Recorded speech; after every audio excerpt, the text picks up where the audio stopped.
Is it bad timing or good timing that I'm almost out of brown today? The very day I have to travel through the forest. I'll be able to gather materials to make more. I make a lot of my own watercolor paints from pigments found in natural ingredients. It's the 𝘼𝙨𝙪𝙧𝙣𝙖 way. 𝘼𝙨𝙪𝙧𝙣 says making your own watercolor paints is a good way to capture the natural world and put it down on paper. But it's not always obvious what you should use to get a certain color.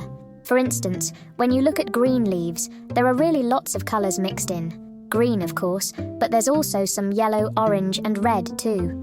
All those other colors are hiding underneath the green. You can tell during autumn when the green fades away, and that lets you see the other colors that were there all along. That's why, if you want to make your own paint, it doesn't really work to just take any green leaf and crush it up, because then you mix all those colors together. I tried it with stinging nettles, and I wound up getting something sort of muddy, greenish-brown color, and a lot of stings. Instead, think about flowers. You'd never guess it, but 𝘼𝙨𝙪𝙧𝙤𝙪𝙧𝙣, which are yellow, can make green dye. Just boil the flowers and watch what happens. I want to try all the flowers, to see if I can make all the different colors. Blue is the hardest color to capture.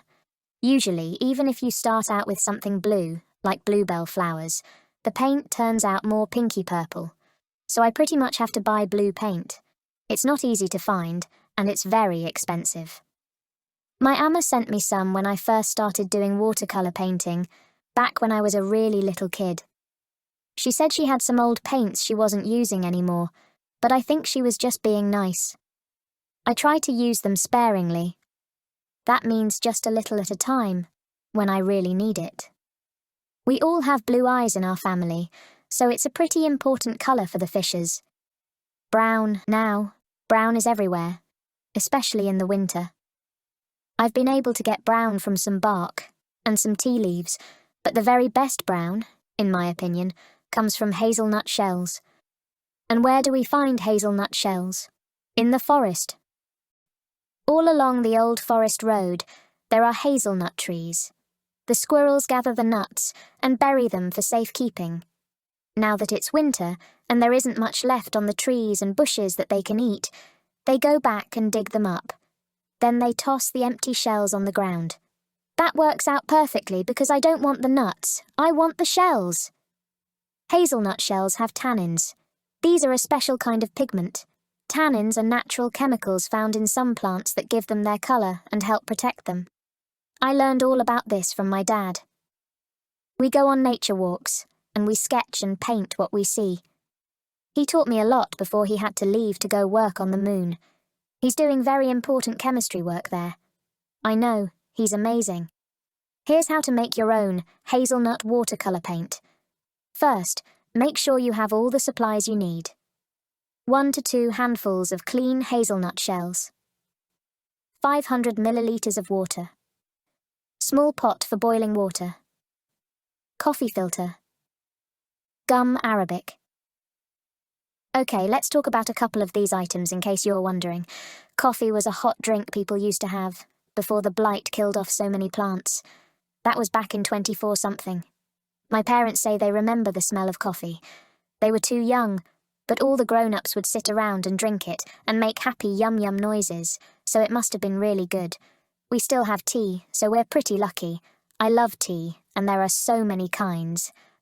But that means we have like a gazillion coffee filters left over. So we use them for straining other things, and art projects. One day, maybe we'll run out of all those old coffee filters. I'm writing this in the year 2525, but if you're in the future and you don't have a coffee filter, then you can use a fine wire strainer. Have you ever heard of gum Arabic? That's a sticky thing we get from tree sap. It dissolves in water and you can add it to your dyes to make them thicker so they stick better to paper. It's not a disaster if you don't have it. You'll just have really watery dye, kind of like hazelnut ink. Maybe you could try adding honey or some other gummy thing instead. We'll save that experiment for another day. Now to make the dye. Boil the shells in water. That's it. That's the whole process in a nutshell. That's a little joke. I'm pretty funny. Well, Mum Annika tells me if I'm writing out a procedure in my scientific journal, I should include every step. Okay, here goes. Put the shells in the pot. Cover the shells with 500 milliliters of water, about twice as much water as shells. Turn on the stove to medium-high until the water starts to boil. Turn down the heat until the water is just a low simmer, small bubbles. Let it simmer for 30 minutes. Turn off the heat and let it cool down. Strain the liquid through a strainer or coffee filter to catch all the shells. Add a tiny bit of gum arabic and mix well. Is it thick enough? If not, add a little more. Pour your dye into a bottle with a tight lid that screws on. Safety note. Mum Annika says also ask a grown-up for help with the stove if you don't normally use it. Now it's time to test your watercolor paint. Try it on different kinds of paper. Some soak it up more than others. You can also try different brushes. Dip it once in the paint and swipe. See how dark it is. You can add more water to make it lighter. If you want to make it darker, you can layer it. Wait for the first coat to dry, then paint over it again. It gets darker and richer, like the shadows in the forest. Or you can add some iron mordant to make it darker. I'm not exactly sure what that is, but I found it in the paints that Amma sent me. I should look it up. Okay, my CompuTutor tells me a mordant is a chemical fixative used to fix dyes to fibres and fabrics. It can also be used to intensify colours. Vinegar is a common natural mordant.